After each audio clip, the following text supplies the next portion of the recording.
Hare Krishna. So అందరికీ నమస్కారాలు. భగవద్గీత ప్రవచనాన్ని విచ్చేసిన భక్తులందరికీ నా హృదయపూర్వక నమస్కారాలు. సో ముందుగా మనము మంగళాచరణ ప్రార్థనలతో మనం ప్రారంభిద్దాము. సో ఇక్కడ స్క్రీన్ పైన షేర్ చేస్తున్నానండి, ఇవి అందరూ చక్కగా ఉచ్చారణ చేద్దాము. ఓం అజ్ఞానతిమిరాంధస్య జ్ఞానాంజనశలాకయ చక్షురున్మిళితం యేన తస్మై శ్రీగురవే నమః. శ్రీచైతన్యమనోభీష్టం స్థాపితం యేన భూతలే స్వయం రూపా కదా మహ్యం దదాతి స్వపదాంతికం. నమో విష్ణుపాదాయ కృష్ణప్రేష్ఠాయ భూతలే శ్రీమతే భక్తివేదాంత స్వామిన్నితి నామినే. నమస్తే సారస్వతే దేవే గౌరవాణి ప్రచారిణే నిర్విశేష శూన్యవాది పాశ్చాత్యదేశతారిణే. జయ శ్రీ కృష్ణ చైతన్య ప్రభు నిత్యానంద శ్రీ అద్వైత గదాధర శ్రీవాసాది గౌరభక్తవృంద. హరే కృష్ణ కృష్ణ కృష్ణ హరే హరే, హరే రామ రామ రామ హరే హరే. మూకం కరోతి వాచాలం పంగుం లంఘయతే గిరిం యత్కృపాతమహం వందే శ్రీగురుం దీనతారణం పరమానందమాధవం శ్రీచైతన్యమీశ్వరం. హరి ఓం తత్సత్. ఓం నమో భగవతే వాసుదేవాయ. ఓం నమో భగవతే వాసుదేవాయ. ఓం నమో భగవతే వాసుదేవాయ.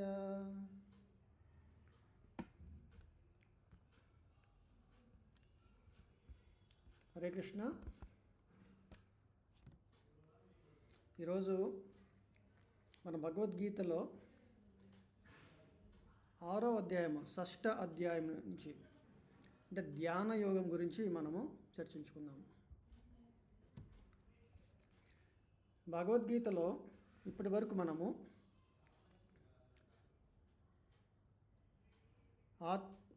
ఆత్మ సాక్షాత్కార శాస్త్రము అంటే సాంఖ్యయోగము. సో ఆత్మ సాక్షాత్కార అంటే మనం ఎవరము అని ఫస్ట్ భగవంతుడు శ్రీకృష్ణ భగవానుడు చెప్పారన్నమాట. తర్వాత మనము ఎవరము అని తెలుసుకున్నప్పుడు భగవంతుడి యొక్క అంశము అనుకున్నప్పుడు మనకి భగవంతుడికున్న ఆ సంబంధము మనం దాని గురించి విజ్ఞానం పొంది భగవత్ సేవలో అంటే భక్తియుత సేవలో మనము మన కర్మలను అనుసరిస్తాం అన్నమాట. సో అది 3వ అధ్యాయంలో కర్మయోగ గురించి చెప్పారు. కానీ ఈ కర్మయోగంలో రకరకాలుగా చెప్పవచ్చు. అంటే మనం శాస్త్రాలను అనుసరించి మనం చేసే కర్మలు ఈ ఊర్ధ్వలోకాలు అంటే మన అంటారు చూసారా స్వర్గవాసం అంటారు. సో ఆ స్వర్గవాసం పొందడానికి లేదా మంచి యజ్ఞము దానము తపము ఇలాంటివి కొన్ని పరిశుద్ధ చేసే కర్మలని అనుసరించడం అనేది ఒక పద్ధతి చెప్పచ్చు. ఓకే, సకామ కర్మ లేదా నిష్కామ కర్మ. సో ఇక్కడ నిష్కామము అంటే మన గురించి అంటే మన మనస్సు బుద్ధి ప్రేరేపితం అయి చేసే ఈ కర్మలని మనం సకామ కర్మలు అనొచ్చు. అంటే మన గురించి మనం ఆలోచించి చేసే కర్మలు. అది ఇప్పటికిప్పుడే మనకి ఫలితం పొందవచ్చు, లేదా వచ్చే జన్మలోనైనా సరే మంచి జన్మ ఉండడానికి కూడా ఈ పుణ్య కార్యాలు చేస్తామంటారు చూసారా, వాటి గురించి అన్నమాట. ఇంకోటి నిష్కామ కర్మము అని చెప్పినప్పుడు మన మనస్సు బుద్ధి మించి అతీతంగా ఓకే మన ఆత్మ పరిశుద్ధం చేసుకోవడానికి అంటే మనము ఈ జన్మ బంధాల నుంచి విముక్తి పొందడానికి అంటే మన పూర్వ జన్మలో ఉన్న వాసనలు సంస్కారాలు బట్టి ఈ జన్మలో మనకి పాపపుణ్యాలు దానికి తగ్గట్టుగా సుఖ దుఃఖాలు ఏర్పడుతున్నాయి.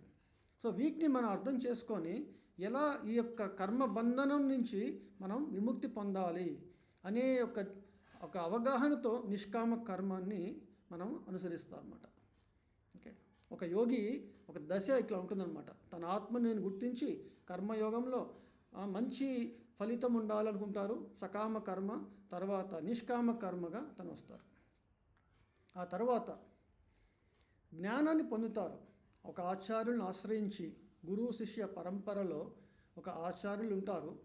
ఓకే, రామానుజాచార్యులు, మధ్వాచార్యులు, శంకరాచార్యులు, ఇట్లా మనం అన్ని ఆచార్యులు వింటున్నాం. అట్లాగే ఈ యొక్క బ్రహ్మ మధ్వ గౌడీయ సంప్రదాయంలో కూడా చాలామంది ఆచార్యులు ఉన్నారు.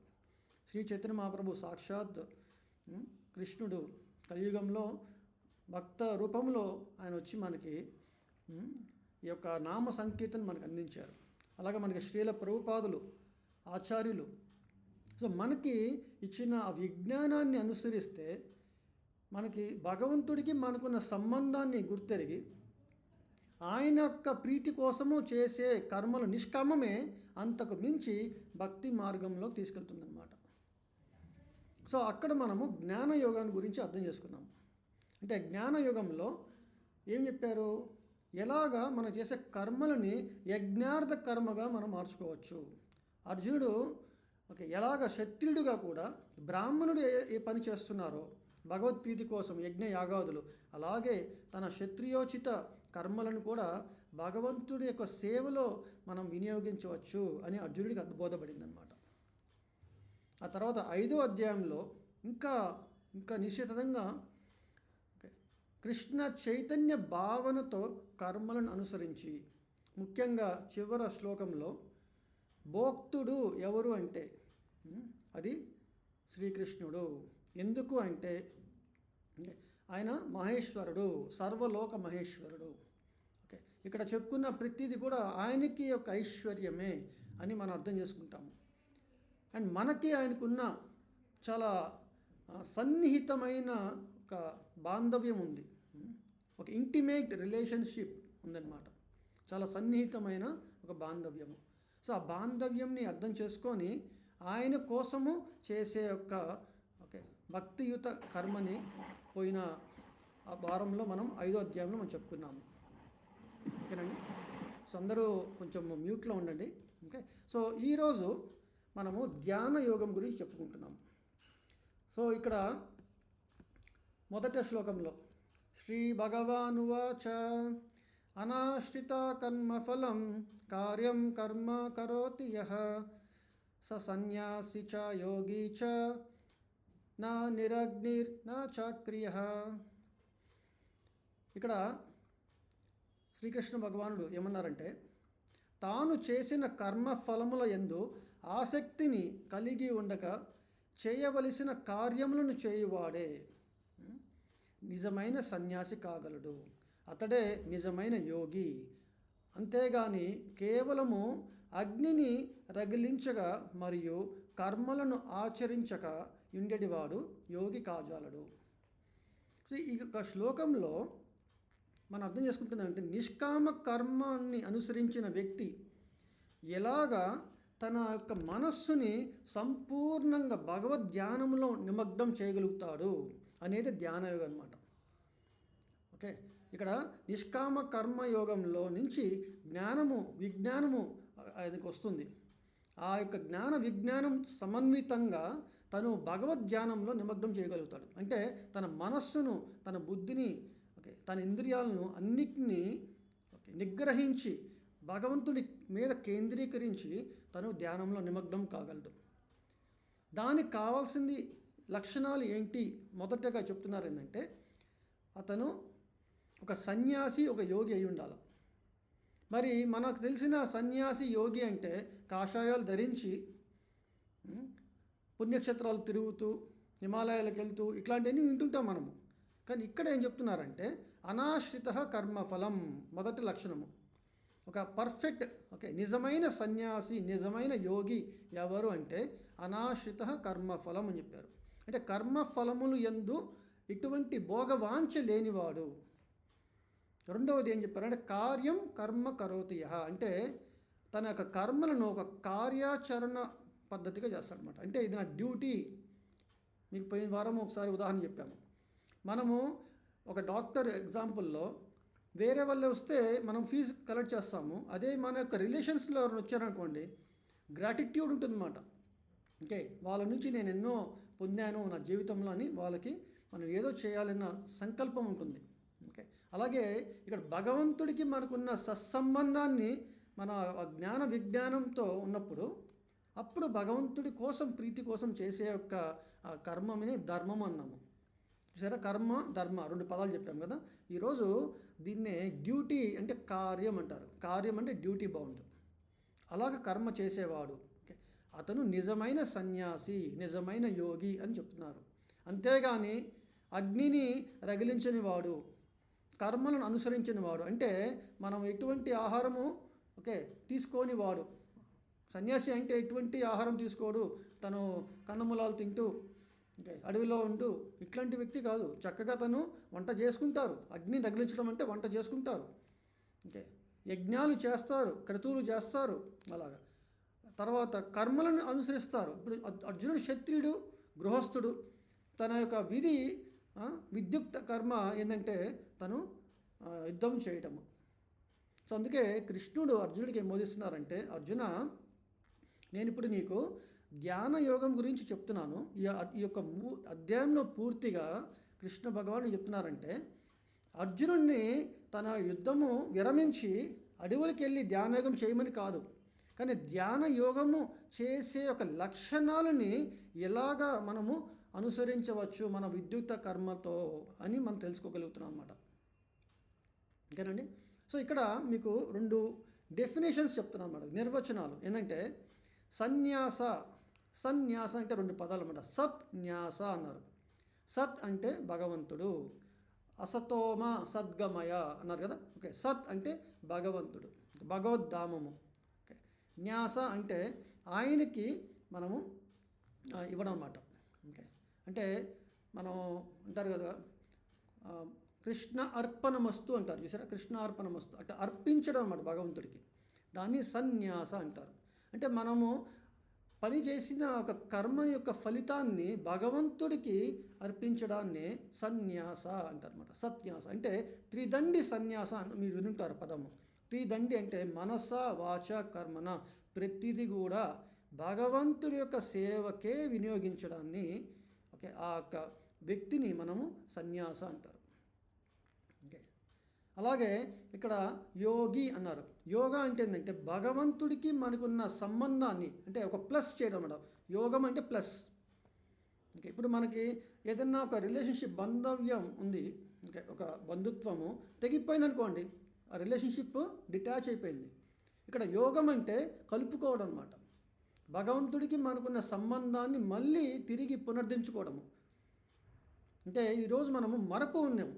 అంటే భగవంతుడు ఎవరు మనకి పూర్తి అవగాహన లేదు. మన గుడికి వెళ్తాము, దండం పెట్టుకుంటాము, ఓకే ఆయన ఏదో మంచి చేస్తాడు అని మనకు నమ్మకమే మాత్రమే తప్ప ఓకే పూర్తి విశ్వాసము, అకుంఠిత దీక్ష ఆయన గురించి నేను చేస్తాను, నేను చేసిన ప్రతి ఒక్క సేవ భగవంతుడు సంతుష్టుడవుతారు, ఆయన సంతోషము నా సంతోషమే అని అన్ని వేళల పూర్తి విశ్వాసంతో శ్రద్ధతో ఓకే తన యొక్క కర్మలను చేయటం అనేది ఓకే భగవద్గీత చదివిన ఒక ఆధ్యాత్మిక భావన ఏర్పడడానికి ఈ యొక్క అధ్యాయాలు మనకు చెప్తున్నారు అన్నమాట. అంతేగాని నేను ఏదో చిన్నప్పటి నుంచి మా అమ్మ నాన్న నాకు చెప్పారు దేవుడికి దండం పెట్టుకొని ఆయన అంటే, దేవుడికి దండం పెడుతున్నాము ఓకే, గుళ్ళు గోపురాలు అందరు వెళ్తారు, కానీ భగవంతుడి పైన అచంచలమైన విశ్వాసము అనేది కలగడం అనేది ఓన్లీ గురువు లేదా శాస్త్రము సాధువుల యొక్క కృపా కటాక్షాల వల్లనే ఏర్పడుతుంది. అంటే ఎట్లాగా వాళ్ళ కృపా కటాక్షాలు, వాళ్ళు ఇట్లా చూసారా శ్రీల ప్రభుపాదుల వారు ఓకే భగవంతుడు భగవద్గీతను అందించారు. వ్యాస మహర్షి ఆ భగవంతుడి యొక్క ఇచ్చిన భగవద్గీతని రచించి అంటే కంపైల్ చేశారన్నమాట. ఇంకా ఆయన సొంత వాక్యాలు కాదు, భగవంతుడు చెప్పినవి ఆయన లిఖితపూర్వకంగా మనకి రచించారు. అలాగే మన ఆచార్యులు వాళ్ళ కృప ఏంటంటే వాటిని అనువదించి తాత్పర్యము జోడించి మనకి నిత్య జీవితంలో ఎలా వాటిని అమలుపరుచుకోవచ్చు, ఆచరణాత్మకంగా ఎలా ఉండొచ్చు అని మనకు అందిస్తున్నారు.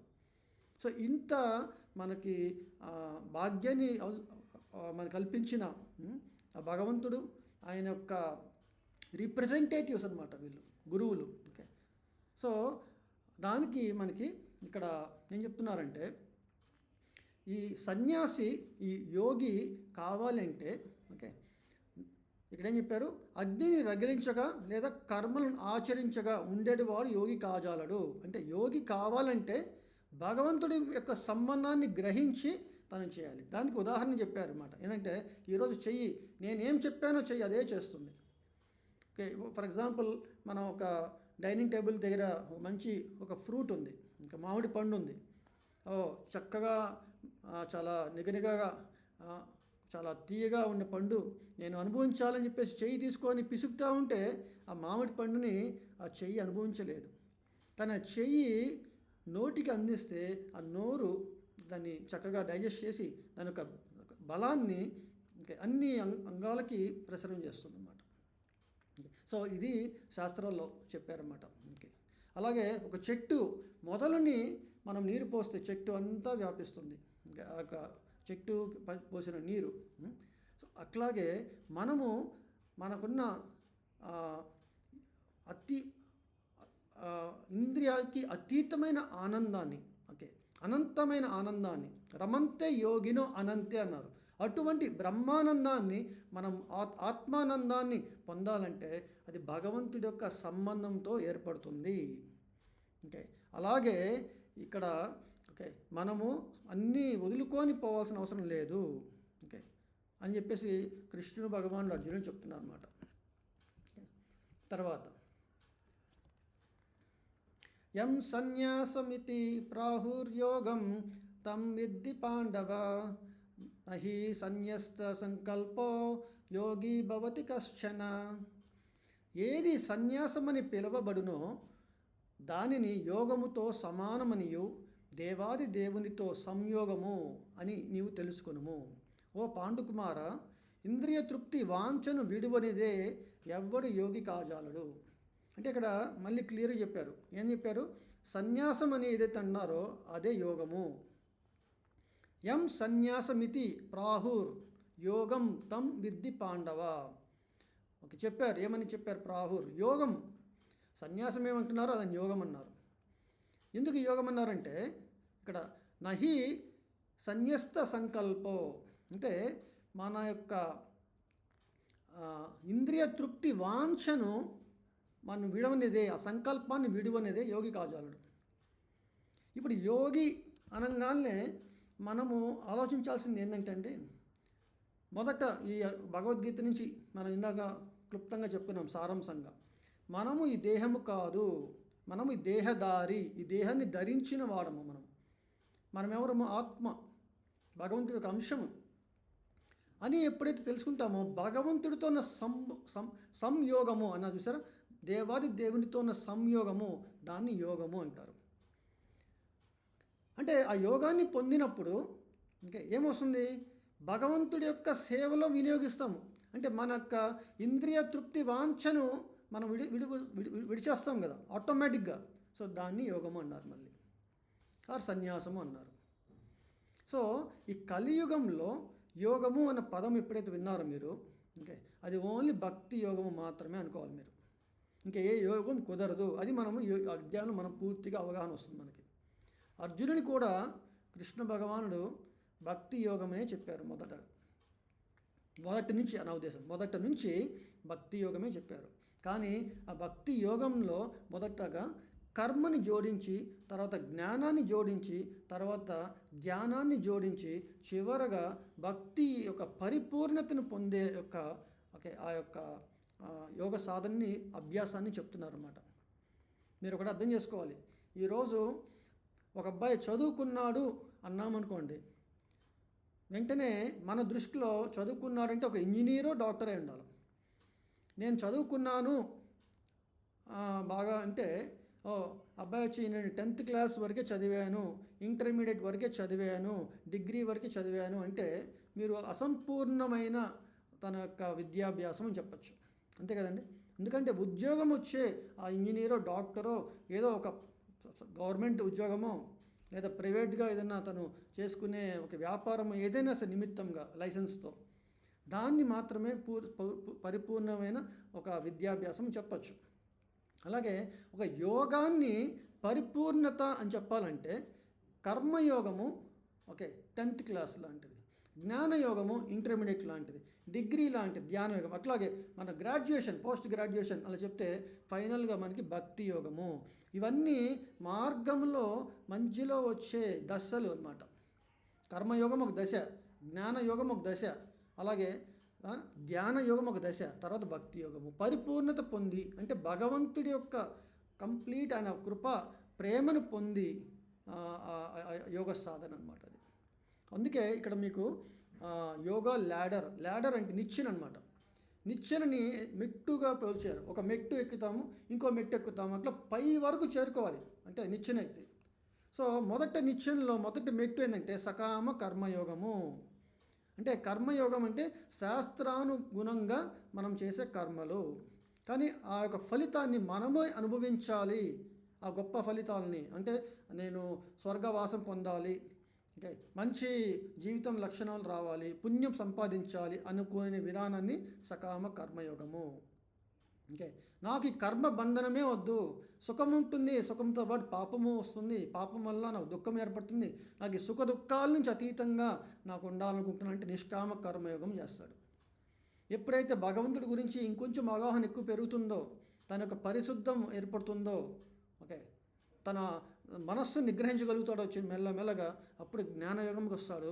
ఆ జ్ఞానయోగం నుంచి ధ్యానయోగంలో తను ఓకే తన మనస్సును నిమగ్నం చేయగలుగుతాడనమాట భగవద్ధ్యానంలో.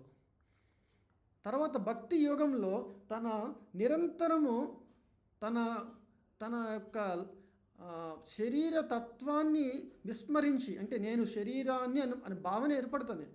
నేను కేవలము భగవంతుడి యొక్క దాసుడను, హరిదాసుడను అనే యొక్క భావనలోనే ఎప్పుడూ కూడా భగవంతుడి సేవలో నిమగ్నమై ఉంటాడు. చూసారండి. ఓకే, సో ఈ యొక్క యోగా యొక్క ల్యాడర్ని ఓకే మొత్తం మనం అర్థం చేసుకుంటే కలియుగంలో మనకి భక్తి యోగము. ఓకే, ఆ భక్తి యోగం ఎలా చేయాలి?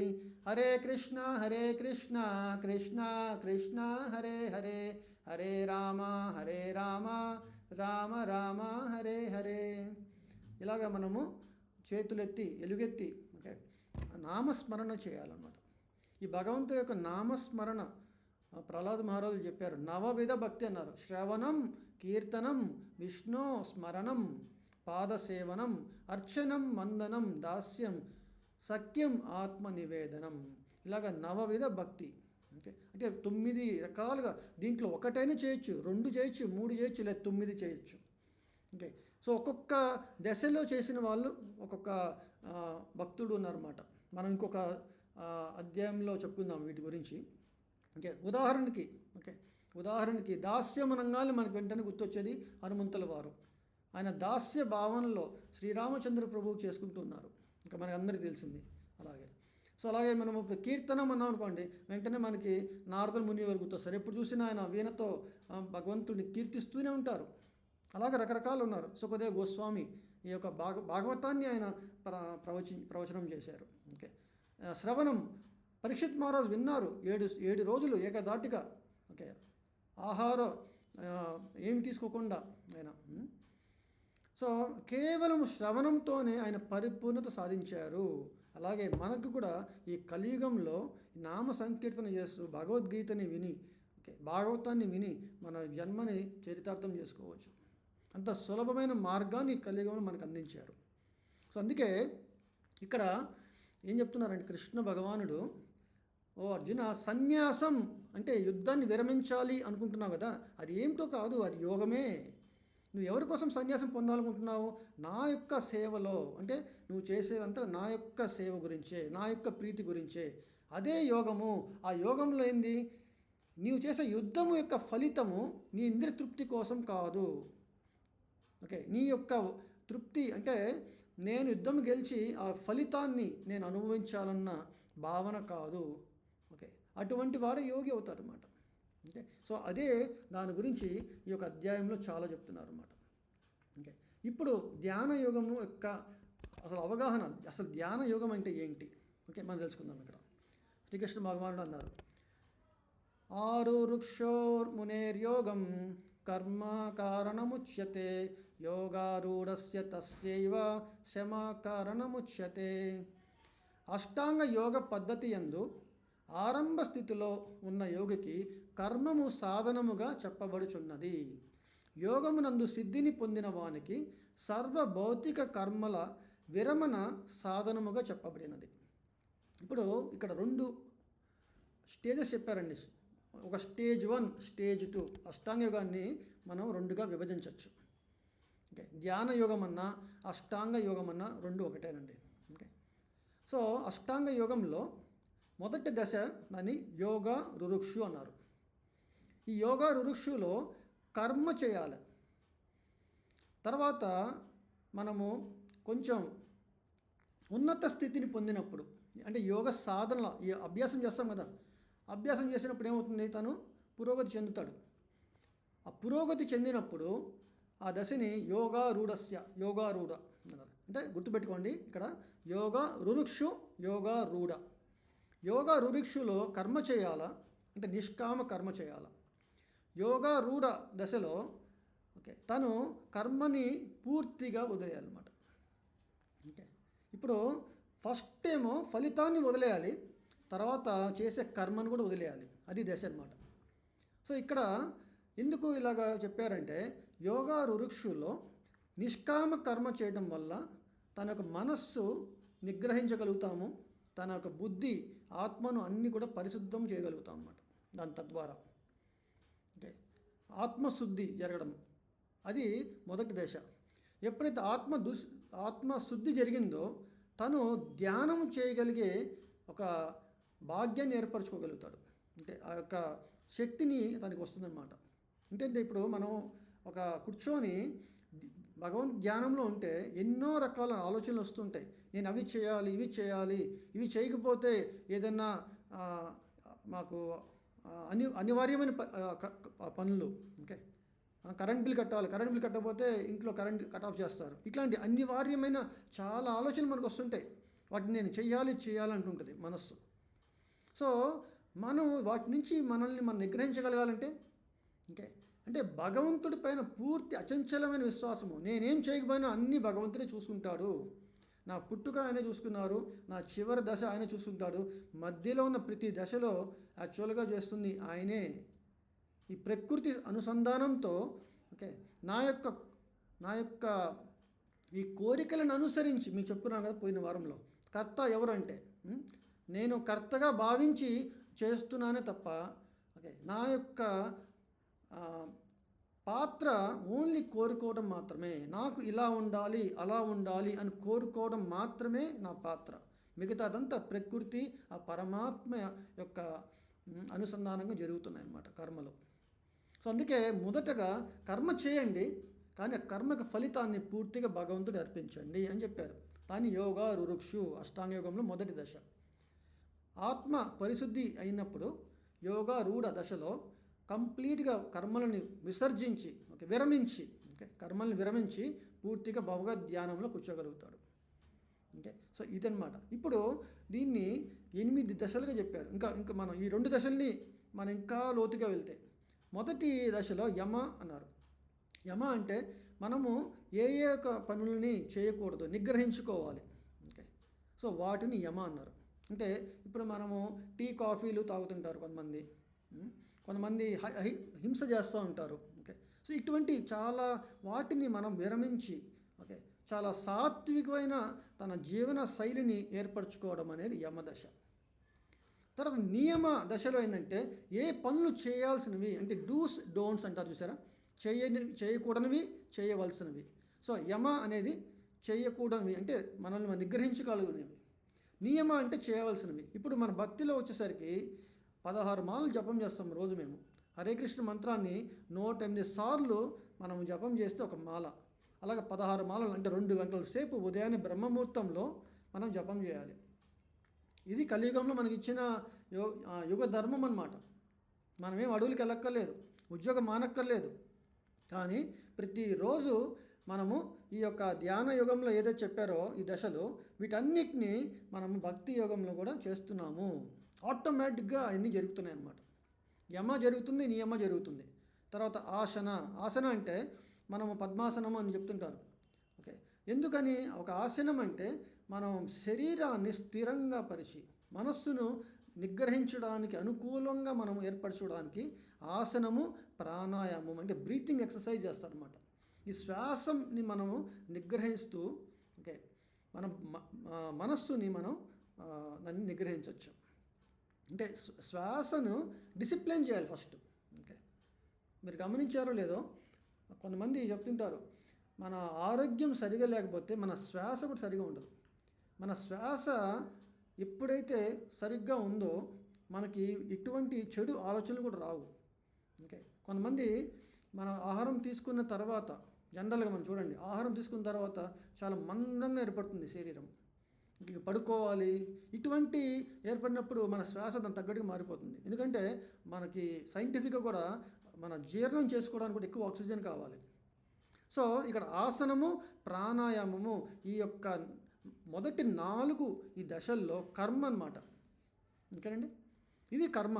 నేనేదో పని చేయాలి అంటే ప్రతిరోజు తను చేయవలసిన విధి 2 పూట్ల 3 పూట్ల స్నానం చేయడము అదొక విధి. పరిశుభ్రంగా ఉంచుకోవడము. ఓకే, తను ఆసనము దాన్ని ప్రాక్టీస్ చేయాలి. ప్రాణాయామం బ్రీతింగ్ ఎక్సర్సైజ్ ప్రాక్టీస్ చేయాలి. తర్వాత ప్రత్యాహార అంటే తను చేసిన ఏ కర్మనైనా సరే ఆ ఫలితాన్ని భగవంతుడికి అర్పించే విధానం ప్రత్యాహార అని చెప్పారన్నమాట. ఓకే, తర్వాత ఇవన్నీ 5 దశలు అయిన తర్వాత ఏమవుతుందండి, తన ధారణ అంటే భగవంతుడిపై నిమగ్నం చేసే కేంద్రీకృతం చేయగలిగే తన కాన్సన్ట్రేషన్ వస్తుందన్నమాట. ధారణ ఇక్కడ కాన్సన్ట్రేషన్ అనేది ఏర్పడటము మొదటి దశ అంటే యోగా రురుక్షు వరకు జరిగింది. ఇప్పుడు ధ్యానము అంటే భగవద్ ధ్యానంలో నిమగ్నం చేసుకునే తనకి సత్సంకల్పం ఏర్పడుతుంది. తర్వాత పరిపూర్ణత సాధించినప్పుడు సమాధి ఒక స్థితిలో ఉంటాడనమాట. ఈ సమాధి స్థితిలో ఇక్కడ చూడండి, ధ్యానము, ధారణ, ధ్యాన, సమాధి. ఓకే, ఈ ధ్యాన అనేది ఈ మొదటి 5 దశల నుంచి నెక్స్ట్ 2వ దశకి వెళ్ళడానికి ఓకే మధ్యలో ఉన్న సత్సంబంధం అనమాట. ధ్యాన సమాధిలో తను పూర్తిగా కర్మలను విరమించి భగవద్ ధ్యానంలోనే నిమగ్నమై ఉంటాడు. దీన్ని అష్టాంగ యోగం. ఎందుకంటే 8 దశలు ఉన్నాయి. కృష్ణ భగవానుడు ఇక్కడ ఈ 8 దశలను 2గా చూపించారన్నమాట. అంటే మొదటి దశలో కర్మ చేయాలి, నిష్కామ కర్మ. 2వ దశల్లో మాత్రమే కర్మలను విరమించి భగవద్ ధ్యానంలో ఉండగలగాలి. అందుకే అర్జున, నువ్వు మొదట యోగా రురుక్షు ఒక దశలో నువ్వు నీ యుద్ధం అనుసరించాలి అని చెప్పుకొస్తున్నారు అన్నమాట. ఇంకేనండి, తర్వాత 4వ శ్లోకంలో భౌతికములైన కోరికల అన్నిటినీ విడిచి ఇంద్రియ తృప్తి కొరకు వర్తించుట కానీ కామ్య కర్మలను నియుక్తుడగుట కానీ చేయని మానవుడు యోగా రూఢని చెప్పబడును. అంటే ఇప్పుడు ఫస్ట్ దశ వచ్చి యోగా రురుక్షు. అక్కడి నుంచి 2వ దశలోకి వచ్చినప్పుడు తన లక్షణాలు ఎలా ఉంటాయి, అతను ఏ యొక్క సిమ్టమ్స్ మనం బట్టి నేను నాకు అష్టాంగ యోగను అంటే అష్టాంగ యోగ ధ్యాన యోగంలో నేను పురోగతి సాధించాను అని తను తెలుసుకోవాలి కదా తనకి. ఈరోజు మనం ఒకతను బాగా చదువుకున్నారు అనుకోనండి, మనం పోయిన వారం చెప్పుకున్నాము, వినయము విజ్ఞానము అతనికి ఏర్పడుతుంది. ఓకే, అందరి యొక్క పరస్త్రీలను మాతృ స్వభావంగా చూడగలగడము మనకి చెప్పారు చాణక్య పండితులు అన్నమాట. ఆయన చెప్పిన శాస్త్రాలు అనుసరంగా చెప్పారు. అలాగే తను పర సొమ్ము ఓకే దాన్ని ఒక గడ్డి పూచగా లేదా ఒక రాళ్ళుగా రప్పలుగా మనం చూడటం అన్నమాట. లేదా ఎదుటి వారికి ఎటువంటి మనకి ఔదార్యం ఇస్తామో, రెస్పెక్ట్ ఇస్తామో, వాళ్ళకి గౌరవం అందిస్తామో, వాళ్ళు ఎలా చూసుకోవాలనుకుంటామో అదే విధంగా ఓకే మనము ఆలోచించాలి. ఏంటంటే నేను ఎలా గౌరవించబడాలనుకుంటున్నానో, ఔదార్యించబడాలనుకుంటున్నానో అలాగే నేను ఎదుటి వారికి కూడా చేయాలి. అని చెప్పేసి ఆయన కొన్ని లక్షణాలు చెప్పారన్నమాట. అటువంటి వారు పండితుడు. మన కృష్ణ భగవాన్ ఏం చెప్పారు? తను ఒక బ్రాహ్మణుని చూసిన, ఒక ఏనుగుని చూసిన, ఒక కుక్కని చూసిన, చండాలను చూసిన, ఒక ఆవును చూసిన అని సమదృష్టి ఏర్పడుతుంది. అది పండితుడి లక్షణము. అలాగే ప్రతిదీ మనకి భగవద్గీతలో జ్ఞానం చెప్పినప్పుడు దాని ఒక లక్షణాలు కూడా చెప్పారు. ఓకే, ఈరోజు నేను కర్మని విరమించాలి కదా అని అర్జునుడి భావన. కానీ దాని లక్షణాలు ఏమిటి?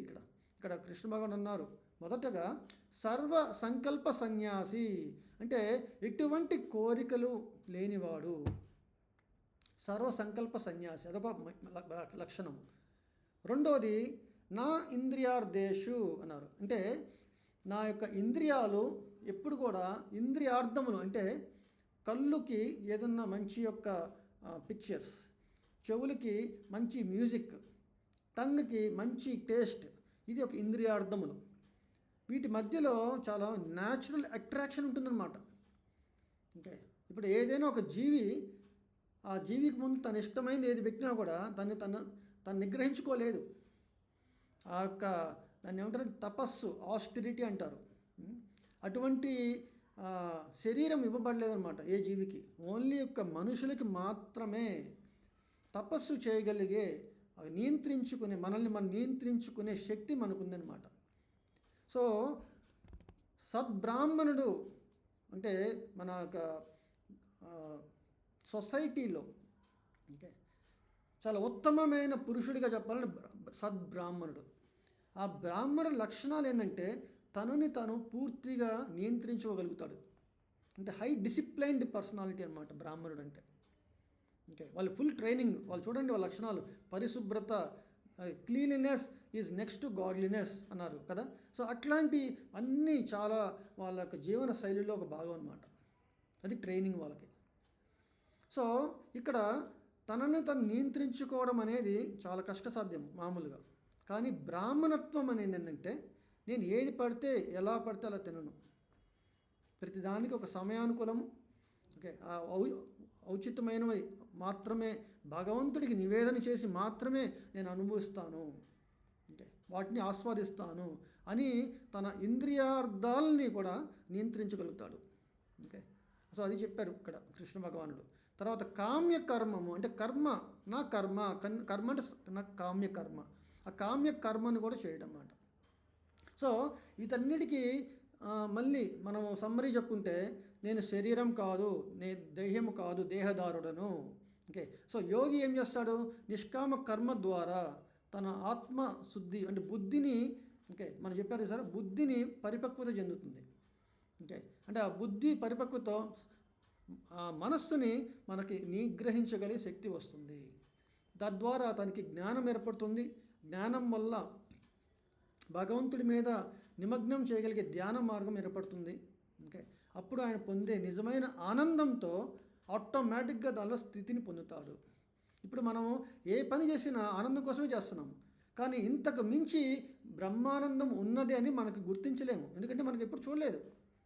ఇప్పుడు మీరు ఒక ఉదాహరణ చెప్పుకోవాలంటే, కొన్నిసార్లు మీరు ఉత్తర దేశ ఎక్కడైనా అలా మేబీ వేరే దేశాలకి ఎక్కడికైనా వెళ్ళినా, ఓకే, ఒక రకరకాల డిఫరెంట్ ఫ్రూట్స్ కనబడతాయండి. చూడడానికి ఆ ఫ్రూట్ని ఎలా తినాలో కూడా మనకు తెలియదు, చూడగానే బయట నుంచి ఇదేదో చేదుగానో లేదా పుల్లగానో అసలు రుచే ఉండదేమో, తినదగ్గది కాదేమో అనిపిస్తుంది మనకి. కానీ ఎవరైనా మనకి చెప్పి ఇది చూడండి ఇలాగ తొక్కు తీసేసి దీని లోపల చక్కగా ఇలా ఉంటుంది ఫ్రూట్, అది తినండి చాలా స్వీట్ ఉంటుంది అని మనకు ఒకసారి రుచి చూపించారనుకోండి, ఓకే, మన వెంటనే దాని మీద చాలా ఆసక్తి ఏర్పడుతుంది. కానీ మనకి ఆ యొక్క ఇన్ఫర్మేషన్ మాత్రమే సరిపోదు, ఒకసారి మన ఎక్స్పీరియన్స్ కూడా కావాలి. అందుకే హృదయం మనకి పరివర్తన చెందాలంటే భగవద్గీతను వినడంతో సరిపోదు, దాన్ని మన ఆచరణాత్మకంగా భగవద్ధ్యానం అంటే నామ సంకీర్తన చేయటం వల్ల మనం దాన్ని అనుభవించి, ఓకే, భగవంతుడితో ఉన్న సంబంధాన్ని మనం నిజంగా అనుభవించి అప్పుడు మనం ఆ బ్రహ్మస్థితిలో మనం ఉండగలుగుతాము. అప్పుడు నిజమైన ఆనందాన్ని పొందగలుగుతాం అన్నమాట. ఆ ఆనందం పొందినప్పుడు మాత్రమే ఈ యోగ అభ్యాసంలో మనం ముందుకెళ్ళగలుగుతాం. ఇదండి ఈరోజు మనము అర్థం చేసుకోవాలి ఇక్కడ. సో కృష్ణ భగవానుడు అంటున్నారు, అర్జున నువ్వు యుద్ధాన్ని విరమించడం పద్ధతి కాదు, ముందు నిష్కామ కర్మ సాధన చేయి, అభ్యాసం చేయి. తద్వారా సర్వ సంకల్ప సన్యాసి, దాన్నే యోగ సాధన, యోగాభ్యాసము అని చెప్పారన్నమాట. అప్పుడు నువ్వు నెక్స్ట్ రెండో దశలోకి వెళ్తావు. తర్వాత కృష్ణ భగవానుడు ఇక్కడ ఈ యోగ సాధనలో ముఖ్యమైన అంశం ఏంటంటే చెప్తున్నారు, ఉద్ధరేత్ ఆత్మనాత్మానం నాత్మన అవసాదయేత్ ఆత్మైవ హత్యతో ఆత్మనో బంధుర్ ఆత్మైవ రిపురాత్మనః. ఇక్కడ ఉద్ధరేత్ అంటే ఉద్ధరించబడటం, ఆత్మానం ఆత్మన. ఇక్కడ ఆత్మ అన్న పదాలు రెండుసార్లు వచ్చి చూసారా, ఆత్మానం ఆత్మన. ఆత్మ అంటే భగవద్గీతలో మూడు ఒక మనం మీనింగ్స్ ఉన్నాయండి. ఓకే, మన అర్థం ఉంది, 3 అర్థాలు ఉన్నాయి. ఒకటి శరీరము, 2 మనస్సు, 3 వచ్చి ఆత్మ. ఆత్మ అంటే శరీరము, మనస్సు, మన ఆత్మ. దీన్ని ఎలా ఉదాహరణ చెప్పారంటే ఒక కొబ్బరికాయతో పోల్చారు. ఇప్పుడు కొబ్బరికాయ పచ్చిది మనం చుట్టుపైన చూస్తాం, పైనంతా గ్రీన్గా ఉంటుంది ఫస్ట్ చెట్టు మీద. కొబ్బరికాయ అంటే మొత్తం కొబ్బరికాయ అని అంటాం. లేదా పైన గ్రీన్ మొత్తం పీకేస్తే లోపల బ్రౌన్ కలర్లో వస్తుంది, టెంకాయ అంటారు దాన్ని. ఓకే, సో మామూలుగా అదొక దశ. ఇంకా లోపలికి వెళ్తే వైట్ కలర్లో వచ్చి కొబ్బరికాయ అంటారు. చూసారండి, ఎండిన కొబ్బరికాయ కూడా తీస్తే షెల్ నుంచి తీస్తే ఒక కొబ్బరికాయ అంటారు. ఓకే, సో అలాగా 3 యొక్క వాటిని కూడా మనం కొబ్బరికాయ అని చెప్పచ్చు. ఓకే, ఆత్మ అనగానే మన ఆత్మ యొక్క ఓకే దేహాన్ని ధరించి, అంటే సూక్ష్మ స్థూల శరీరాన్ని ధరించి 3 యొక్క కవరింగ్స్ ఉన్నాయన్నమాట మనకి. సో మన శరీరం చెప్పచ్చు ఆత్మని, లేదా మనస్సు, ఓకే సూక్ష్మమైనది మనస్సు, ఇంకా సూక్ష్మమైన మనమే ఆత్మ అని చెప్పచ్చు. సో అందుకే ఇక్కడ ఏమన్నారంటే ఉద్ధరేత్, ఈ యొక్క మనస్సు, మానవుడు తన మనస్సు యొక్క సహాయముచే తనను తాను ఉద్ధరించుకొనవలెను, కానీ అధోగతి పాలు చేసుకొనరాదు. నా ఆత్మానం అవసాదయేతన. ఓకే, సో తర్వాత బద్ధ జీవునికి మనస్సు అనున్నది మిత్రుడు, అలాగే శత్రువు.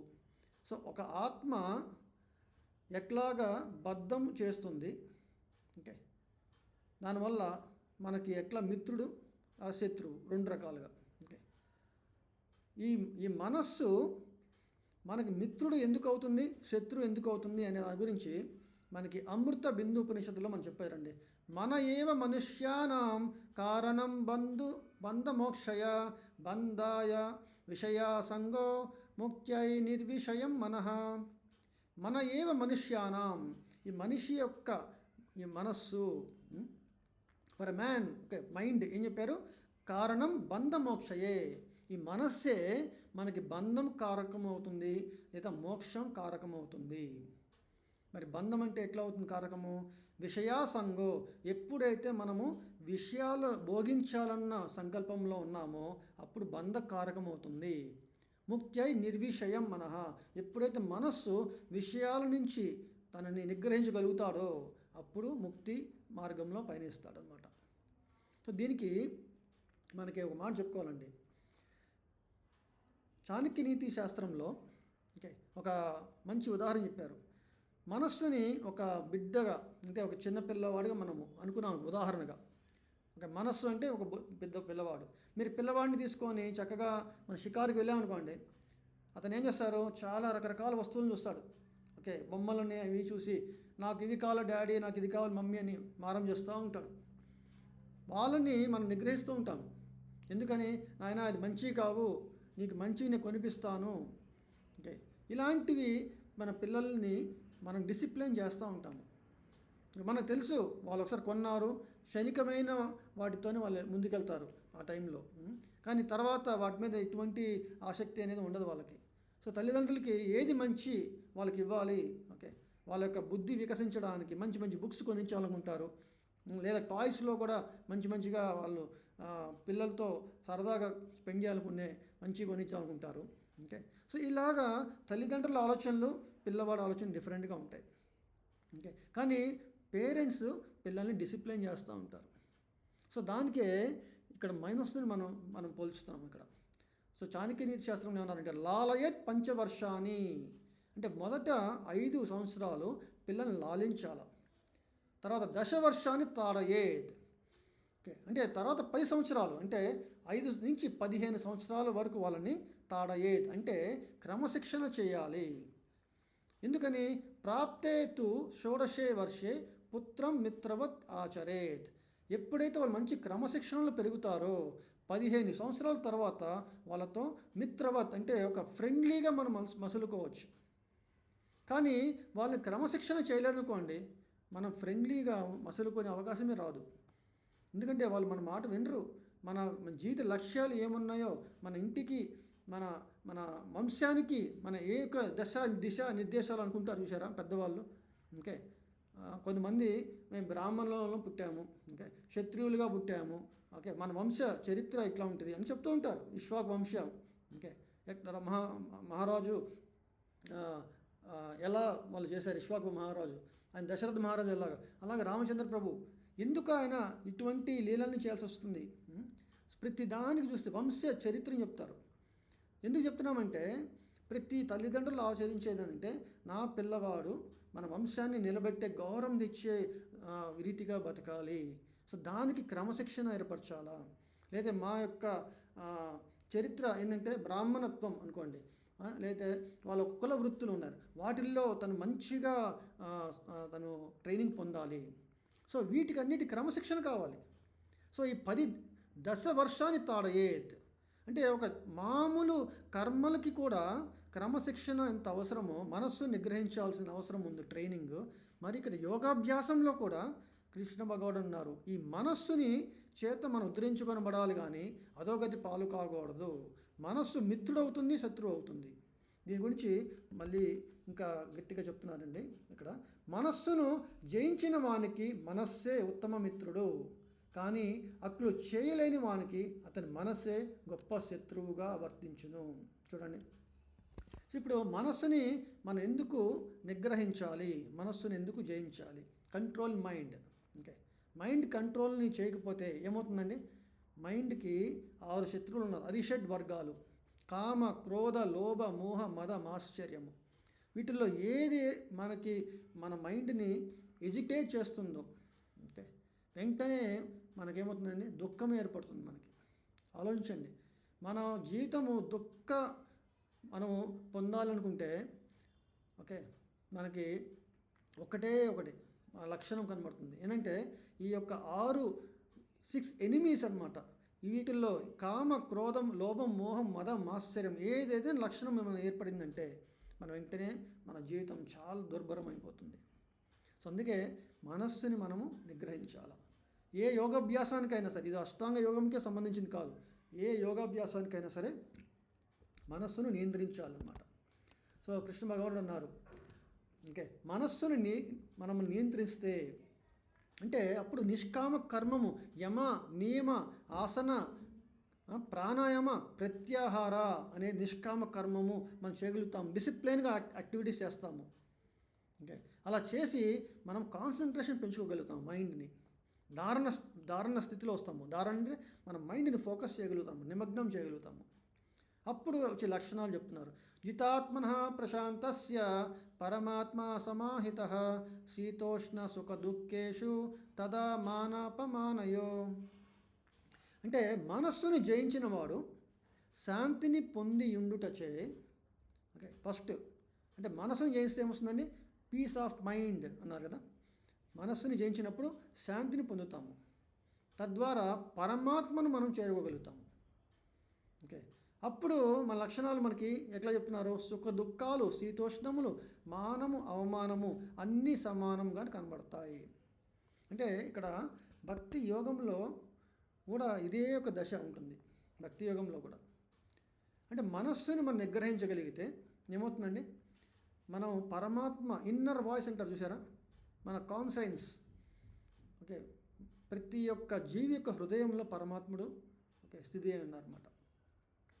మరి ఆయన మనకి ఎప్పుడు కూడా మంచి యొక్క మనకి మెసేజ్ ఇస్తున్నారు. ఇది మంచి, ఇది చెడు అనే ఒక విచక్షణ, ఆ జ్ఞానాన్ని మనకి అందిస్తున్నారు ఇప్పుడు. కానీ ఆయన వాయిస్ ఈరోజు మనకి వినబడట్లేదు. ఎందుకని? ఇప్పుడు చూడండి, మనము ఏదైనా ఒక నిమగ్నమయ్యి ఏదైనా కార్యం చేస్తున్నాం అనుకోండి, ఎవరైనా మనం పిలిస్తే కూడా మనకు వినబడదు సరిగ్గా.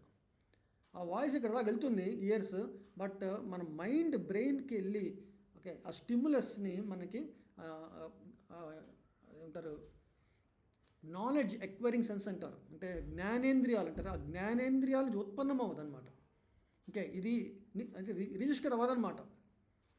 ఎందుకని? మనం నిమగ్నం వేరే చోట ఉన్నాం. ఇప్పుడు మైండ్ ఎక్కడో ఉంది అంటే బాడీ ప్రెజెంట్, మైండ్ ఆబ్సెంట్ అంటారు చూసారా, అలాగనమాట. సో మైండ్ని మనం నియంత్రిస్తే పరమాత్మను మనం చేరినట్టే. అంటే ఈ దేహంలో నేను పరమాత్మ ఎట్లా ఉన్నామంటే, ఒక చెట్టు పైన ఒక కొమ్మ, దాని మీద 2 పక్షులు ఉన్నాయి. ఇంకా ఇది ఉదాహరణ చెప్పారు కఠోపనిషత్తులో. ఒక చెట్టు అంటే శరీరము. ఈ చెట్టు కొమ్మ పైన 2 పక్షులు ఉన్నాయి. ఆ పక్షులు ఎవరు? ఒకటి ఆత్మ, ఒకటి 2 పరమాత్మ. ఆత్మ ఏం చేస్తుంది? చెట్టు మీద ఉన్న పండ్లని ఓకే తను ఎంజాయ్ చేసే యొక్క దాంట్లో బిజీగా ఉందన్నమాట. చాలా బిజీగా ఉంది. ఓకే, నాకు ఆ పండు కావాలి, ఈ పండు కావాలి, ఇది తినాలి, అది తినాలని తను చాలా ఆరాటపడుతుంది. అంటే ఒక పండు ఏమో చాలా సుఖం ఇచ్చే పండు, ఒక పండు ఏమో దుఃఖం ఇచ్చే పండు. అంటే ఈ శరీరం వల్ల మనం ఒక్కోసారి సుఖం అనుభవిస్తాము, ఒక్కోసారి దుఃఖం అనుభవిస్తాము. ఇలాగా ఒక పక్షి ఓకే ఎప్పుడు కూడా తన యొక్క కోరికలు అనుసరించి చాలా బిజీగా ఉంది. ఎప్పుడైతే ఆ పక్షి ఓకే తన యొక్క మనస్సును నిగ్రహించిందో పక్కనే ఉన్న పరమాత్మను చూడగలుగుతుంది. చాలా సింపుల్ కదండి.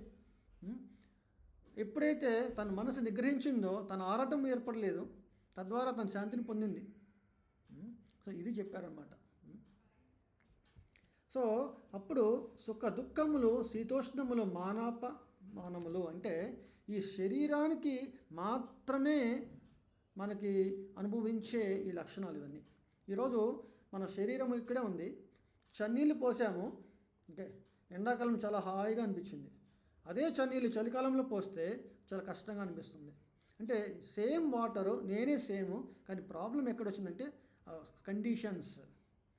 ఆ కండిషన్స్ ద్వారా మనకు మన స్పర్శ అనేది దానికి తగ్గట్టుగా ఉంది.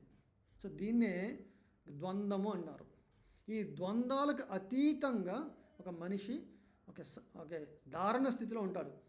అందుకే మనకి కొన్ని మూవీస్లో అయినా సరే హిరణ్యాక్ష, హిరణ్యకశిపు, రావణ, కుంభకర్ణులు వీళ్ళందరూ వెళ్ళి బ్రహ్మ గురించి తపస్సు చేస్తారు. ఎంత ఘోరమైన తపస్సు చేస్తారు. ఓకే, చాలా పెద్ద పెద్ద తుఫాను వస్తుంటుంది, ఎండ వస్తుంటుంది, రకరకాల ఇంద్రుడు అప్సరసలు పంపిస్తాడు. ఎటువంటి వానికి వాళ్ళు చెలించక నిమగ్నమై ఉంటారన్నమాట తపస్సులో. మరి అటువంటి తపస్సుని చేయగలిగే మనస్సు నిగ్రహించాం. ఓకే, అది ఎట్లా ఏర్పడుతుందండి? ఇందా మనం చెప్పుకున్నాం చూసారా, అష్టాంగ యోగంలో ఒక దశ యోగా రురుక్షు, యోగా రూఢ. ఆ యోగా రూఢ ఆ దశకి వచ్చినప్పుడు తను కంప్లీట్గా ఓకే శరణాగతి పొందుతారన్నమాట భగవద్ ధ్యానంలో.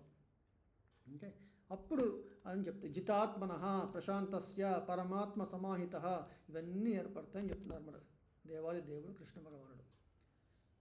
ఇక్కడ 8వ శ్లోకంలో మానవుడు తాను పొందినటువంటి జ్ఞాన విజ్ఞానములచే సంపూర్ణముగా సంతృప్తి చెందినప్పుడు ఆత్మానుభూతి నందు స్థిరత్వమును పొందినట్టి వాడై యోగి అనబడును.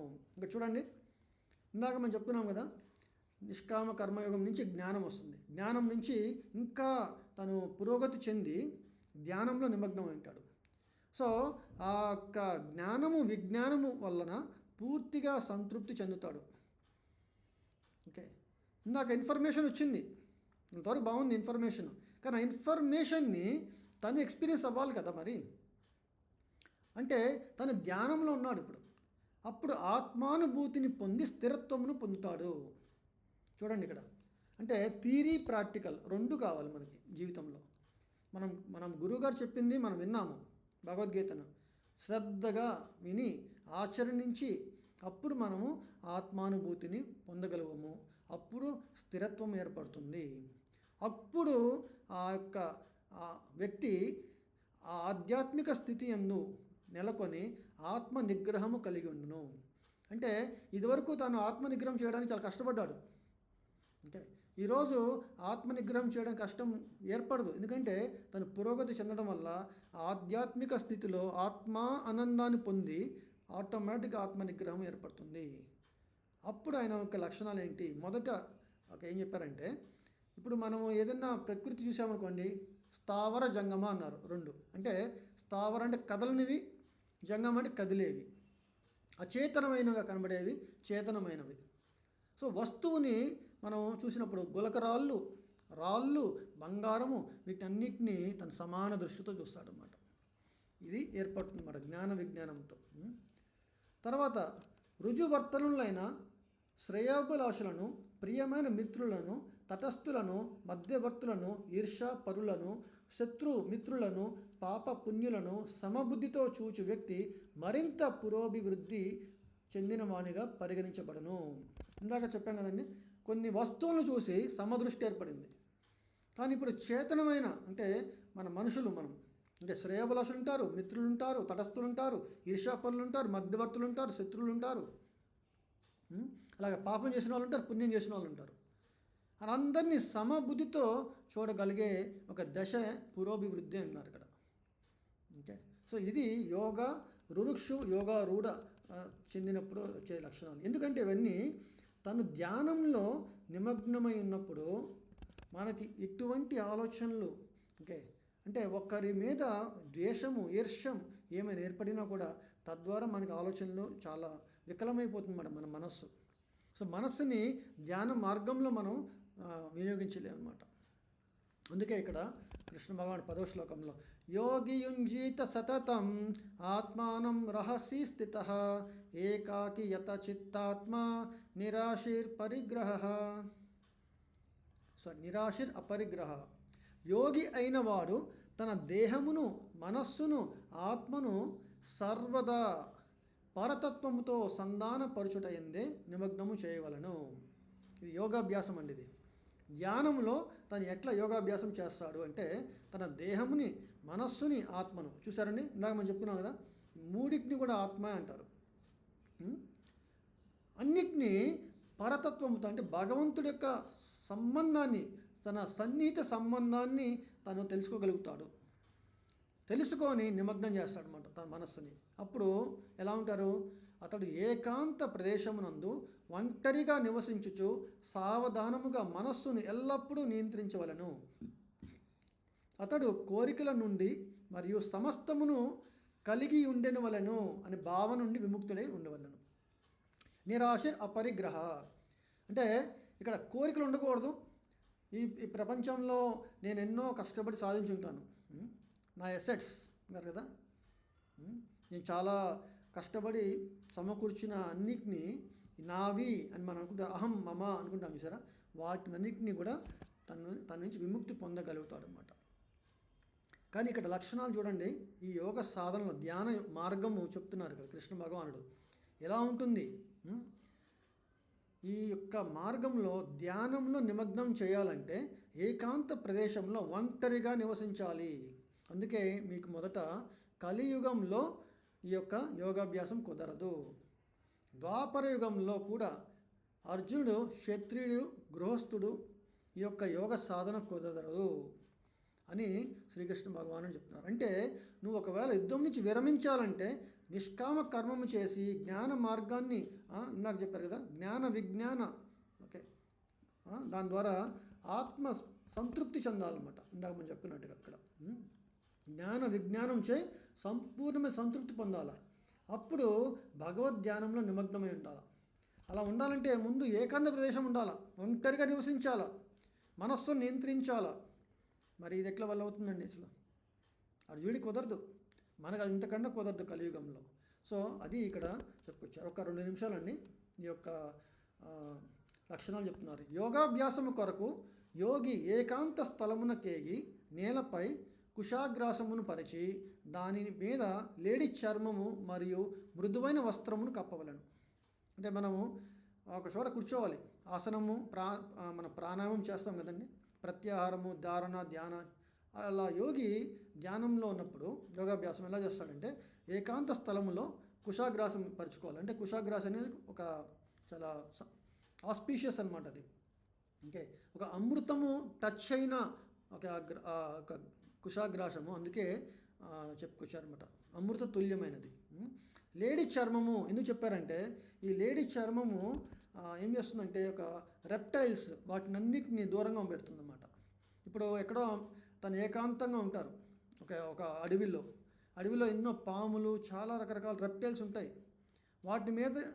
వాటి నుంచి తను ఎటువంటి హాని కలగకుండా ఈ లేడీ చర్మం యొక్క మెడిసినల్ ఎఫెక్ట్ అనమాట.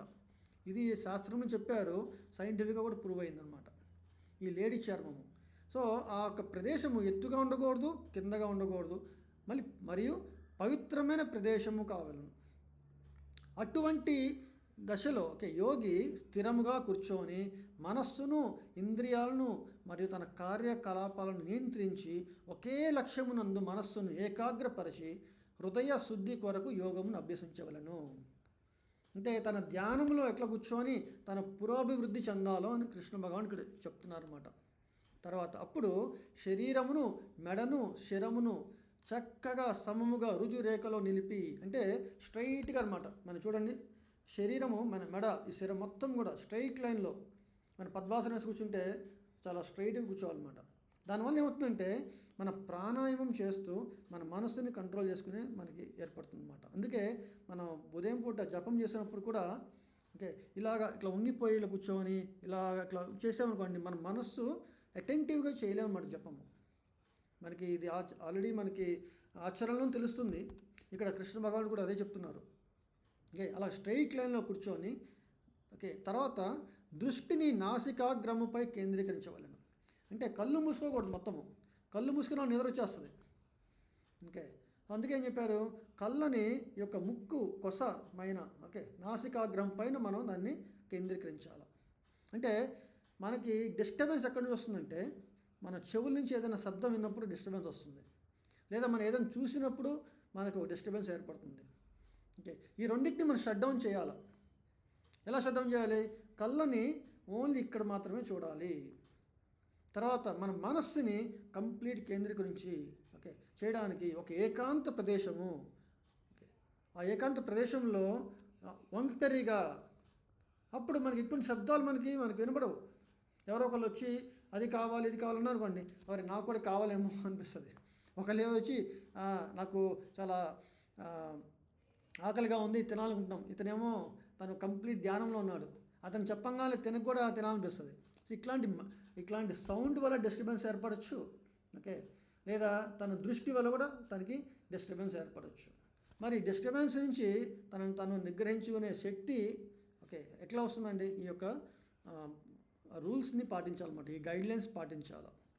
సో ఆ విధముగా కలత నొందనటువంటి నియమిత మనస్సుతో, చూసారండి, ఎటువంటి కలత లేకుండా నియమిత మనస్సుతో భయమును వీడి బ్రహ్మచర్యమును పాటించుచు యోగి అయినవాడు నన్నే హృదయమునందు ధ్యానించుచు నన్నే జీవిత పరమ లక్ష్యముగా చేసుకొనవలను. ఇక్కడ చూడండి, భయం ఉండకూడదు. అరే నేను అడవిలో ఉన్నాను, ఒంటరిగా ఉన్నాను, ఇక్కడ ఎవరు లేరు, ఏదైనా జరిగితే నాకేంటి పరిస్థితి, నన్ను ఎవరు కాపాడుతారు అని ఒక భయం ఉండకూడదు, అటువంటి శంక ఉండకూడదు. ఎందుకంటే భగవంతుడే పరమ లక్ష్యము. ధ్రువుడు 5 సంవత్సరాల బాలుడు, ఆయన వెళ్తున్నాడు, నేను ఎట్లాగైనా సరే నా తండ్రికి నా తాత మించి ఒక రాజ్యమును పొందాలి అనుకున్నాడు అనమాట ధ్రువ మహారాజు. వెంటనే నారద మునిని కలిశారు. నారద ముని ఆయనకు అష్టాంగ యోగ సాధన గురించి వివరంగా చెప్పారన్నమాట. నువ్వు మధువనానికి వెళ్ళు, మధువనంకి అక్కడ ఒక మంచి పవిత్రమైన స్థలము, ఒక ఎత్తు పల్లెము లేకుండా మంచి స్థలంలో నువ్వు కూర్చొని భగవంతుడి యొక్క దివ్యమైన తన మూర్తిని మట్టితో, అంటే అక్కడ ఉన్న యమునా నది తీరంలో ఒక మట్టితో విగ్రహాన్ని ప్రతిష్ఠ చేసి ఉదయాన్నే స్నానమాచరించి ఆయనకి పండ్లు, అక్కడ అడవులు ఏం దొరుకుతాయో ఆ పండ్లు, అలాగా ఫ్లవర్స్ వాటిని అర్పించి కంప్లీట్గా తన బ్రీతింగ్ ఎక్సర్సైజ్ చేస్తూ ప్రాణాయామం ఆచరించి మనస్సుని నిమగ్నం చేయాలి. ఇలాగ అన్నీ చెప్తారన్నమాట. అప్పుడు భయము అనేది ఏర్పడుతుంది, పిల్లవాడు చెప్తారన్నమాట ఆయన. ఎటువంటి వాటికి భయం లేకుండా. అంటే భగవంతుడు సర్వాంతర్యామి, పరమాత్మగా నీ యందు ఉన్నాడు అని యొక్క నిజమైన ఎక్స్పీరియన్స్ అనమాట. అంటే థియరీ సరిపోదు. ఈరోజు మనం థియరీ విన్నాము, ఎక్స్పీరియన్స్ ఏంటంటే నేను ఎక్కడికైనా ఒంటరిగా వెళ్ళాలంటే కష్టపడిపోతాం, ఎక్కడికైనా ఏదైనా జరుగుతుందేమో అని భయం ఏర్పడుతుంది. ఎందుకని? మనకి సంపూర్ణ విశ్వాసం, అచంచలమైన విశ్వాసం అనేది లేదు. అందుకే మనకి దానికి తగ్గట్టుగా ముందు మన నామ సంకీర్తన చేయగలగాలి మనం. తద్వారానే మనకి ఆ విశ్వాసం ఏర్పడుతుంది. తర్వాత బ్రహ్మచర్యం అన్నారు. ఈ బ్రహ్మచర్యాన్ని పాటించడం మన వల్ల కాదు. ఈ అర్జునుడు గృహస్థుడు, క్షత్రియుడు తను పాటించాల్సినవి ఉన్నాయి. ఈ బ్రహ్మచర్యం అంటే నైష్టిక బ్రహ్మచర్యము, గృహస్థ బ్రహ్మచర్యము. అంటే పిల్లల్ని మాత్రం జనించడానికి మాత్రమే తను స్త్రీ పురుషులు సంయోగము అనేదాన్ని కూడా బ్రహ్మచర్యం కిందనే చెప్పాలి. ఓకే, కానీ ఇక్కడ జ్ఞాన యోగంలో కంప్లీట్గా తను ఒంటరిగా ఉండాలి. అది ఇక్కడ బ్రహ్మచర్యం అన్నమాట. నైష్టిక బ్రహ్మచర్యం పాటించాలి ఇక్కడ మీదట. ఎందుకంటే తన హృదయాన్ని సంపూర్ణంగా భగవంతుడి మీద ధ్యానం చేసి పరమ లక్ష్యం చేసుకోవాలని చెప్తున్నారు భగవంతుడు. ఇది సాధ్యపడేది కాదు ఇది అర్జునుడికి. ఓకే, అలాగే అర్జునుడు కూడా తర్వాత చెప్తారన్నమాట. ఓకే, మనం వచ్చే వారం దీని గురించి చర్చించుకుందామండి. సో ఈరోజు ఒక శ్లోకంతో ఆపుదాము. ఈ విధముగా నిరంతరము దేహము మనస్సు కర్మలను నియంత్రించుచు ధ్యాన యోగి అయిన వాడు క్రమబద్ధమైన మనస్సు కలవాడై భౌతిక జీవిత స్థితి నుండి విరమించడం ద్వారా భగవద్ రాజ్యమును అంటే కృష్ణుడి యొక్క ధామమును పొందును అని చెప్పారండి. చూసారండి, ఈ యొక్క సాధన అనేది ఏదో నేను పొద్దున 10 నిమిషాలు చేస్తాను, ఇప్పుడే తలస్నానం చేసి వచ్చాను, వెళ్ళి పూజా మందిరంలో అగరబత్తులు వెలిగించి ధూపాలని మనం అంటారు చూసారా, దీప నైవేద్యాన్ని మనం అర్పించి నేను తర్వాత నా పనులు నేను ఉంటానంటే కుదరదు. అంటే నిరంతరము భగవద్ ధ్యానంలో ఉండాలి. అది భక్తి మార్గంలో కుదురుతుంది మనకి. ఓకే, అది మనకి ఇక్కడ ఆచార్యులు మనకి చెప్పారు. వాళ్ళ జీవితం లక్ష్యంలో చూపించి మనకి అది అవగాహన చేశారన్నమాట మనకి. శ్రీల ప్రభుపాదుల వారు ఆయన ప్రతి నిమిషము భగవద్ ధ్యానంలోనే ఉన్నారు. చాంటింగ్ చేస్తూనే ఉంటారు మరి ఎప్పుడు ఆయన. ఓకే, హరే కృష్ణ కృష్ణ కృష్ణ హరే హరే, హరే రామ రామ రామ హరే హరే. సో ఇలాగా మనం ప్రతిరోజు నామస్మరణతో మన జీవితాన్ని మనం మొదలు పెడితే మనం ప్రతి బ్రహ్మముహూర్తంలో చేస్తూ, ఓకే, అప్పుడు ఆ రోజంతా మనం భగవద్ధ్యానంలో, అంటే నేను చేసిన ప్రతి పని మీద భగవంతుడి మీద ఆధారపడటము, ఎటువంటి భయాందోళన లేకుండా భగవంతుడే దీనికి అంతటి కర్త భోక్త అని మనం అర్థం చేసుకొని, ఓకే, ఆయన చెప్పిన ఏదైతే ఉందో ఈ ప్రకృతి రీత్యా మనకు ఏర్పడుతుందో అది ఆయన ప్రసాదంగా మనం స్వీకరించి, ఓకే, ఈ యొక్క అంతిమ మన జీవితంలో కూడా అంతే నారాయణ స్మృతి అన్నారు. అంటే అంతిమంగా నారాయణ యొక్క స్మృతిలో అజామినుడు ఎట్లయితే నారాయణ అని చెప్పగానే వెంటనే విష్ణుదూతలు వచ్చారు ఆయన కాపాడడానికి. ఓకే, సో దాన్ని బట్టి భగవంతుడు చెప్తున్నారు, ఎవరైతే అంతిమ సమయంలో నన్ను ధ్యానిస్తారో నేను అక్కడ వాళ్ళకి అన్ని అభయాలు ఇస్తాను అని చెప్తున్నారు అన్నమాట ఆ యొక్క లీలతో. ఓకే, సో ఇలాగా మనందరం కలిసి ప్రతిరోజు సాధువుల సాంగత్యం ఏర్పరచుకోవాలి ముందు. అంటే ఇట్లా ప్రతి వారం మనము భగవద్గీతను వినాలి, చక్కగా విని శ్రద్ధగా వాటిని పాటించడానికి. ఇంకా నేను వాట్సాప్లో మెసేజెస్ పెడుతున్నాను, వాటి రిప్లై ఇవ్వాలి మీరు. ఒక చదివాను అన్నట్టుగా ఒక జస్ట్ ఇమోజీ మార్కు. తర్వాత మీకేమైనా సందేహాలు ఉంటే నాకు నంబర్కి కాల్ చేయండి, లేదా నా నంబర్కి వాట్సాప్ మెసేజ్ పెట్టండి, నాకు ఏ సందేహాలు ఉన్నాయని చెప్పేసి. తర్వాత మీరు జపం చేస్తున్నారా లేదా అవి చెప్పండి. సో ఇట్లాగా ప్రతి ఒక్కరికి ఒక ఆధ్యాత్మిక ఒక మెంటర్ అనేది అవసరం అన్నమాట మనకి. ఓకే, అలాగే మాకు ఇక్కడ పనతూరులో టెంపుల్ ఉంది. మీరు ప్రతి వారము ఆదివారం ఉదయం 10:30కి ఇక్కడ కీర్తనలు అన్నీ జరుగుతాయి అన్నమాట. భాగవతం క్లాసులు జరుగుతాయి, ప్రవచనాలు. వాటిని మనము తెలుగులో లేవు, ఇంగ్లీష్లో ఉంటాయి. బట్ మీరు అట్లా వచ్చి కీర్తనలకైనా మనం టైమ్స్ కేటాయించవచ్చు. ఓకే, భక్తుల సాంగత్యం ఏర్పరచుకోవచ్చు. సో ఇలాగా మన జీవితాన్ని చేయగలిగితే అప్పుడు ఇక్కడ చెప్పినట్టు నిరంతరము ఇటువంటి మన మనస్సుని కర్మలను నియంత్రించుకునే ఒక శక్తిని మనం ఏర్పరచుకోగలుగుతాము. దీన్ని సెల్ఫ్ డిసిప్లిన్ అంటారు అన్నమాట. ఓకేనండి, హరే కృష్ణ. సో ఇంతటితో ఈరోజు మన డిస్కషన్ని చాలిద్దాము.